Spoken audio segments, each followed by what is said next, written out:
Welcome to today's tutorial where we are going to discuss the OR function in Microsoft Excel.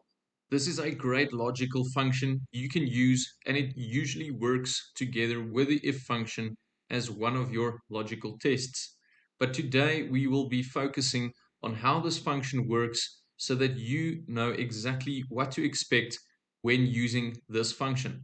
So before we dive into the example, let's discuss how this function works. So as you can see from our table of results, we need one of our logical arguments to return as true in order for us to receive true as an output.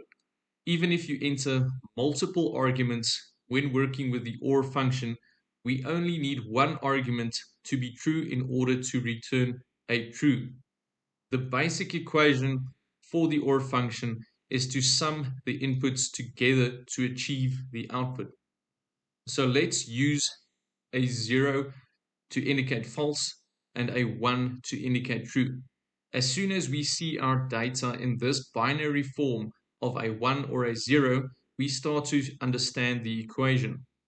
So 1 plus 0 equals 1.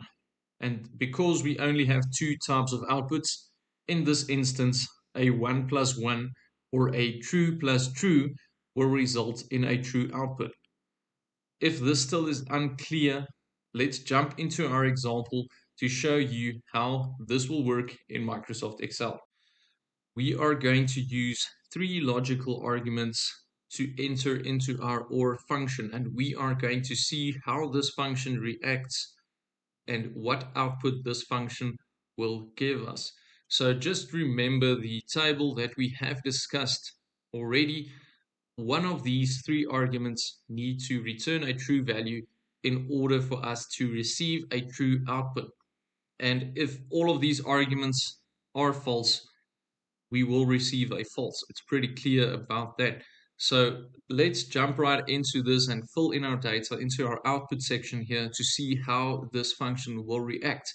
And just keep in mind our table that we have already discussed to see and to try to predict the outcome of this function. So in our output section, our cell we want to enter our data, we are simply going to type in the equal sign, and then we are going to type the OR function. With this, you can then just press tab, or you can enter a bracket to get into your function. So as you guys can see, the OR function has a lot of logical arguments that we can enter into this function. And as I said, you can use multiple arguments. You can use 1, 2, and so on. But for this, we are simply going to stick to these three arguments as you can see on the screen. So for our logical argument number 1, we are going to reference back to this cell. So this color that we want to test against our arguments, this will be the color that we are going to be using throughout this function. So as you can see, we've got our cell B4, and for this we want to determine if this cell equals, let's just type the equal sign, and in a double quote I'm going to enter my text. Because we are using text in this section, you need to enter it into double quotes for Excel to understand the language. If you're entering data like types of values or numbers, you don't need double quotes. But if you are entering text, you will need double quotes for this. So from there, we'll simply type in our blue in the double quote, and this will form our logical argument number 1. So with a comma point, we will move to logical argument number 2. So once again, I'm referencing back to our cell B4, and with this, we are going to test if the cell is equal to our argument number 2, which is, once again, in double quotes, the color yellow. I'm going to end my double quote with a comma point, move to logical argument number 3.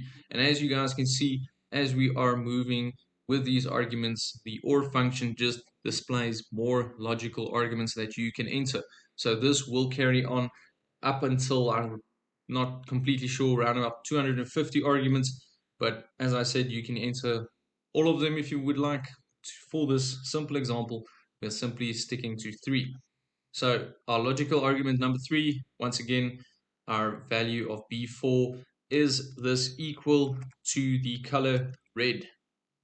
And once you've entered your text in double quotes and you are happy with this, you can simply then just enter a bracket to close down your OR function. You do not need to enter any other information. You can then just simply close the bracket to end this function. And once we've done this, as you guys can see in our formula bar here, if you're happy with all the information that you've entered, you can simply press enter to see the result. And now you can see this color that we obviously know is green does not conform to any of our arguments, and therefore it does not complete one of these as a true. All 3 are false, and that's why we received a false. So if we autofill this, we can see exactly how this works. So once again, let's just get back into this formula here, and we can see even though we have used 3 arguments, just remember we only need one of these arguments to be true. If you are using, for example, the AND function, we need all of our arguments to be true in order to receive a true. And for the OR function, we only need one argument. So that is why this has returned a true value, and as well for this section and our red section there. So I know this is a simple example, but when working with this example, you will start to understand how the OR function works and how you can implement this in your daily Excel work life. But this is the basics of the OR function, and I hope you have enjoyed this. We will be making videos on how to combine logical functions together with one another. So please keep your eye out for videos that are coming in the next couple of weeks. We will try and create some kind of awesome stuff with those logical functions to show you how to implement multiple logical functions together with one another. But I hope this video was helpful. I hope everyone understands how the OR function works in Excel. And please, if you have enjoyed this video, please remember to like the video down below. That will really help us, the YouTube algorithm, get this video out to more people. And please subscribe to our channel so that you do not miss any of our new and upcoming content. But thanks for watching, guys, and until next time, cheers.